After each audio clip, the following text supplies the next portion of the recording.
ಭಾಳ ತಗೊಳ್ಳೋದು ಭಾಗಮಂಡಲ, ಆಮೇಲೆ ಶನಿವಾರ ಸಂತೆ ಸಕಲೇಶ್ಪುರದಲ್ಲಿ ತಗೊಳ್ತಾರೆ. ಅಲ್ಲಿ ಒಂದು ಸಂತೆ ಕೊಡ್ತಾರೆ ಮಲಯಾಳೀಸ್. ಅವ್ರು ಟ್ರೈನ್ ಬರ್ತವೆ ವಾರಕ್ಕೆ ಒಮ್ಮೆ. ಆ ಟ್ರೈನ್ ಬರುವಾಗ ಅವ್ರು ಮಲಯಾಳೀಸ್ ಪೂರ್ತಿ ಬಂದು ಸಕಲೇಶ್ಪುರದಲ್ಲಿ ಇಳಿತಾರೆ. ಒಂದು ದೊಡ್ಡ ಸ್ಪೈಸಸ್ ಸಂತೆ ನಡೆದಿದೆ. 3 hours ಅಷ್ಟೇ, ಹೋಲ್ಸೇಲ್ ಮಾತ್ರ, ರಿಟೇಲ್ ಇಲ್ಲ. 3 hours ಅಲ್ಲಿ ಆ ಟ್ರೈನ್ ಮತ್ತೊಂದು ಟ್ರೈನ್ ರಿಟರ್ನ್ ಬರುತ್ತೆ, ಅಲ್ಲಿ ಹೋಗ್ತಾರೆ. ಆ ಸಂತೆಗೆ ಬರ್ತೀನಿ, ಸಕಲೇಶ್ಪುರದಲ್ಲಿ ನಡೀತಾರೆ. ಹಂಗಾಗಿ ನಾನು ಬರ್ತಾ ಇರ್ತೀನಿ. ನಾವು ವೀರಪ್ಪನ ಬಗ್ಗೆ ಇನ್ನೊಂದು ಸತಿ ಬೇಕಾದ್ರೆ ಫುಲ್ ಡೀಟೇಲ್ ಆಗಿ ಮಾತಾಡೋಣ, ಪುಸ್ತಕ ಬರೆದು ಬಿಡ್ತೀನಿ. ಮಾತಾಡುವ. ಬೇರೆ ಏನಾದ್ರು ಇದ್ರೆ ಹೇಳ್ರಿ, ನಾನು ಮಾತಾಡ್ತೀನಿ. ಇಲ್ಲ ವೀರಪ್ಪನ ಬಗ್ಗೆ ಸಂಸ್ಕೃತವಾಗಿ ಏನಾದರೂ ಪ್ರಶ್ನೆ ಕೇಳಿದ್ರೆ ಮಾತಾಡ್ತೀನಿ. ಸರ್, ಈಗ ವೀರಪ್ಪನ್ ಸರ್ ಜೊತೆಗೆ ನೀವು ಸೇರಿಕೊಂಡ್ರಿ, ಅಲ್ಲಿ ಕೆಲವೊಂದು ವಿದ್ಯೆಗಳನ್ನು ನೀವು ಕಲ್ತ್ರಿ. ಹಾಗೆಯೇ ಕರಿಕೋತಿ ರಕ್ತದ ಬಗ್ಗೆನೂ ತಾವೊಂದು ಕೆಲವೊಂದು ವೀಡಿಯೋದಲ್ಲೆಲ್ಲ ಹೇಳಿದ್ರಿ. ಇದ್ರ ಮಟ್ಟಿಗೆ ತಮ್ಮ ಅನಿಸಿಕೆಯನ್ನು ಒಂದು 2 ನಿಮಿಷ ಹೇಳಿದರೆ ಸರ್.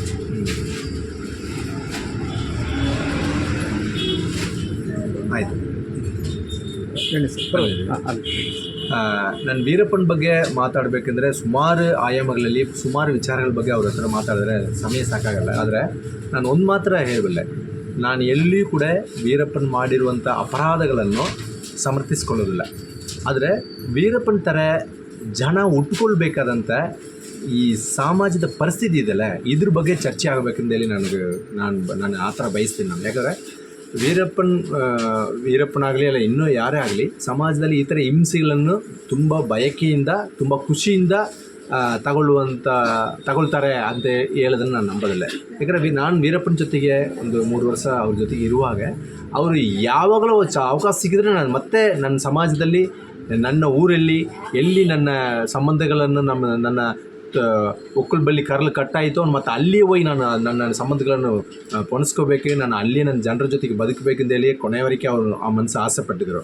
ಆದರೆ ಈ ಥರ ಒಂದು ಭಯಾನಕ ವ್ಯಕ್ತಿಯಾಗಿ ಬದಲಾವಣೆ ಆದದಕ್ಕೆ ಅಲ್ಲಿ ಕರ್ನಾಟಕ ತಮಿಳುನಾಡು ಗಡಿಯಲ್ಲಿ ಅವರಿರುವಂಥ ಅವ್ರ ಹಳ್ಳಿಯ ಪರಿಸ್ಥಿತಿ, ಆರ್ಥಿಕ ಸಾಂಸ್ಕೃತಿಕ ಪರಿಸ್ಥಿತಿಗಳ ಕಾರಣ ನನಗೆ ಅನಿಸುತ್ತೆ.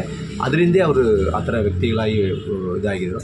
ಆದರೆ ಅವರು ನನಗೆ ವೀರಪ್ಪನ ಸತ್ತಿರದಲ್ಲಿ ಅಥವಾ ಇನ್ನೊಂದಲ್ಲಿ ಅದು ಬೇಸರ, ಮನಸ್ಸು ಸತ್ತಿರದಲ್ಲಿ ಬೇಸರ ಇರ್ಬೋದು. ಆದರೆ ನಾನು ತುಂಬ ನೋವು, ಅವ್ರು ಸತ್ತೋದ ಮೇಲೆ ನಾನು ತುಂಬ ನೋವಾದಿರೋದು ಏನು ವಿಚಾರ ಅಂದರೆ, ಈ ಕಾಡಿನ ಬಗ್ಗೆ, ಈ ಅರಣ್ಯದ ಬಗ್ಗೆ ಅವ್ರಿಗೆ ದೊಡ್ಡ ಒಂದು ನಾಲೆಜ್ ಇತ್ತು. ಒಂದು ಭಯಂಕರವಾದಂಥ ಸಮೃದ್ಧಿಯಾದಂಥ ಒಂದು ನಾಲೆಜ್ ಇತ್ತು. ನನಗೆ ಅನಿಸುತ್ತೆ, ನಾನು ಸುಮಾರು ಜನ ಫಾರೆಸ್ಟ್ ಆಫೀಸರ್ ಅವ್ರ ಹತ್ರ ಎಲ್ಲ ನಾನು ಮಾತಾಡುತ್ತೀನಿ. ಆದರೆ ಅವ್ರಿಗೆಲ್ಲ ರೆಕಾರ್ಡಿಗೆಲ್ಲ ಪುಸ್ತಕದಲ್ಲಿ ಒಂದು ಮಾಹಿತಿ ಇರುತ್ತೆ, ಬಿಟ್ಟರೆ ಕಾಡಿನ ಬಗ್ಗೆ ಅಷ್ಟು ನಾಲೆಜ್ ಇರಲ್ಲ. ಅಷ್ಟು ಅರಿವು, ಅಷ್ಟು ನಾಲೆಜ್ ವೀರಪ್ಪನ ಹತ್ರ ಇತ್ತು. ಈ ಒಂದು ಮರಕ್ಕೆ, ಒಂದು ಹಕ್ಕಿಗೂ ಆದಂಥ ಸಂಬಂಧ, ಒಂದು ಒಂದು ನದಿಗೂ ಅಲ್ಲಿರುವಂಥ ಬಂಡೆಗಳಿಗೂ ಇರುವಂಥ ಸಂಬಂಧಗಳು, ಸಣ್ಣ ಸಣ್ಣ ಹಕ್ಕಿಗಳ ಬಗ್ಗೆ, ಹುಳಗಳ ಬಗ್ಗೆ, ಒಂದು ಗಿಡದ ಬಗ್ಗೆ ಅಷ್ಟು ಅಪಾರವಾದಂಥ ಜ್ಞಾನ ವೀರಪ್ಪನ ಹತ್ರ ಇತ್ತು.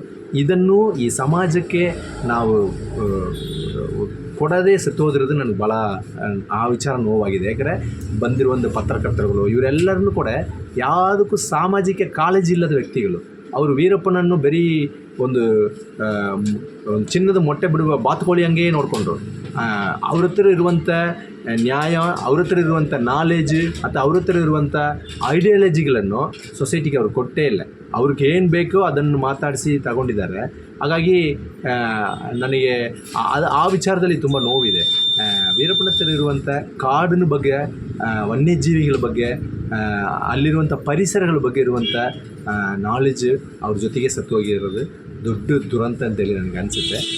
ಅವ್ರ ಬಗ್ಗೆ ಒಳಗೆ ಮಾತಾಡೋಕ್ಕೆ ಹೋದರೆ ಸುಮಾರು ವಿಚಾರಗಳಿದೆ. ನಾನು ಮತ್ತೆ ಒಂದು ಸಂದರ್ಭದಲ್ಲಿ ನಿಮ್ಮ ಜೊತೆಗೆ ಖಂಡಿತ ಅದನ್ನು ಹಂಚ್ಕೊಳ್ತೀನಿ. ನಾನು ನನ್ನ ಹಳ್ಳಿ, ನನ್ನ ಬಾಲ್ಯದ ಸಮಯ, ಕಾಡಲ್ಲಿ ಇದ್ದ 3 ವರ್ಷ ಮತ್ತು ಜೈಲಿದ್ದ 20 ವರ್ಷಗಳನ್ನು ಫಿಕ್ಷನ್ ಆಗಿ ನಾನೊಂದು ನಾವಲಾಗಿ ಬರೀತಾ ಇದ್ದೀನಿ. ಖಂಡಿತ ಅದು ಬಂದ ತಕ್ಷಣ ನಿಮ್ಮ ಜೊತೆಗೆ ಅದರ ಬಗ್ಗೆ ವಿವರವಾಗಿ ಒಂದು ಸಂವಾದವನ್ನು ಇಟ್ಟುಕೊಳ್ಳುವ ಅಂತೇಳಿ ನಾನು ಈ ಸಂದರ್ಭದಲ್ಲಿ ಹೇಳ್ಕೊಳ್ತೀನಿ. ನಮಸ್ಕಾರ, ಧನ್ಯವಾದಗಳು. ತುಂಬ ಹೃದಯದ ಧನ್ಯವಾದಗಳು ಸರ್. ಇಷ್ಟೊತ್ತವರೆಗೆ ನಮ್ಮ ಜೊತೆಗೆ ಮಾಹಿತಿಯನ್ನು ಹಂಚ್ಕೊಳ್ತಿದ್ರಿ.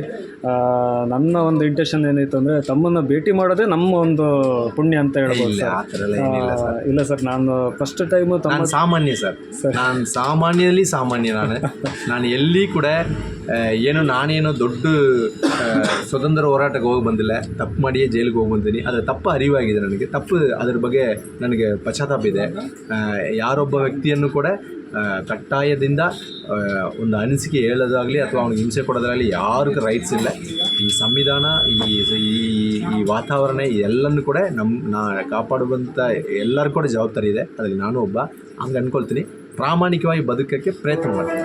ಸರ್, ಫಸ್ಟ್ ಟೈಮು ತಮ್ಮ ಜೊತೆಗೆ ಫೋನಲ್ಲಿ ಮಾತಾಡಿದಾಗ ನಿಜ ಹೇಳ್ತೀನಿ, ನನ್ನ ಕೈಕಾಲೆಲ್ಲ ನಡ್ಗೋಯ್ತು, ಭಯತ್ತು. ಆಮೇಲೆ ನಿಮ್ಮ ವಾಯ್ಸು ಕೇಳಿ ನಿಮ್ಮ ಜೊತೆಗೆ ಮಾತಾಡಿದಾಗ ಎಷ್ಟು ಇವರು ಒಳ್ಳೆಯವರಪ್ಪ, ಎಷ್ಟು ಹಾರ್ಟ್ ಹೇಗಿದೆಯಪ್ಪ ಅಂತ ನನಗೆ ಅನ್ಸೋಕ್ಕೆ ಸ್ಟಾರ್ಟ್ ಆಯಿತು. ನಿಮ್ಮ ಬಗ್ಗೆ ಆಸಕ್ತಿ ಬೆಳೀತು. ಹಾಗೆಯೇ ತುಂಬ ವೀಡಿಯೋಸ್ಗಳನ್ನೆಲ್ಲ ನೋಡಿದ್ವಿ. ಅದರಲ್ಲೆಲ್ಲ ಖುಷಿಯಿಂದ ಒಂಥರ ಇಂಟ್ರೆಸ್ಟಿಂಗ್ ಆಗಿ ಇತ್ತು ನಿಮ್ಮ ವೀಡಿಯೋಗಳು. ತಾವೆಲ್ಲ ಸಾಕಷ್ಟು ವೀಡಿಯೋದಲ್ಲಿ ಹೇಳಿದ್ದೀರ ಈ ಜೈಲಿನ ಪರಿಸ್ಥಿತಿಗಳು ಏನಿತ್ತು, ಜೈಲಲ್ಲಿ ಏನೇನಾಯಿತು. ಆಮೇಲೆ ಈಗ ತಾನೇ ಹೇಳಿದ್ರಿ ವೀರಪ್ಪನೊಂದು ಕಾಡಿನಲ್ಲಿ ಇರತಕ್ಕಂಥ ಒಂದು ದೊಡ್ಡ ನಾಲೆಡ್ಜ್ ಅಂತೇಳಿ. ಅದನ್ನು ಎಲ್ಲ ಬೇರೆ ಬೇರೆಗಳ ಒಂದು ಸಂದರ್ಶನದಲ್ಲಿ ವೀಡಿಯೋದಲ್ಲಿ ನೋಡಿದ್ದೇವೆ. ಬಟ್ ಇವತ್ತು ಮಾತ್ರ ನಾನು ಪರ್ಸ್ನಲಿ ತಮ್ಮನ್ನು ಮುಖತಃ ಭೇಟಿಯಾಗಿ ಈಗ ಲೈವ್ ಆಗಿ ನೋಡಿ ನನಗೆ ಆಗ್ತಾಯಿರೋ ಸಂತೋಷನ ನಾನು ಎಕ್ಸ್ಪ್ರೆಸ್ ಮಾಡೋಕ್ಕಾಗ್ತಾಯಿಲ್ಲ ಸರ್. ಅಷ್ಟು ಖುಷಿಯಾಗಿದೆ. ಅಂಗಡಿದೆಲ್ಲ ಒಂದು ವೀಡಿಯೋ ಮಾಡ್ತೀವಿ. ಹಾಗೆಯೇ ತಮಗೋಸ್ಕರ ಒಂದು ಸಣ್ಣದೊಂದು ನೆನಪಿನ ಕಾಣಿಕೆ ತಂದಿದ್ದೀವಿ, ಅದನ್ನು ಪ್ರೆಸೆಂಟ್ ಮಾಡ್ತೀನಿ ಸರ್. ಧನ್ಯವಾದಗಳು ಸರ್.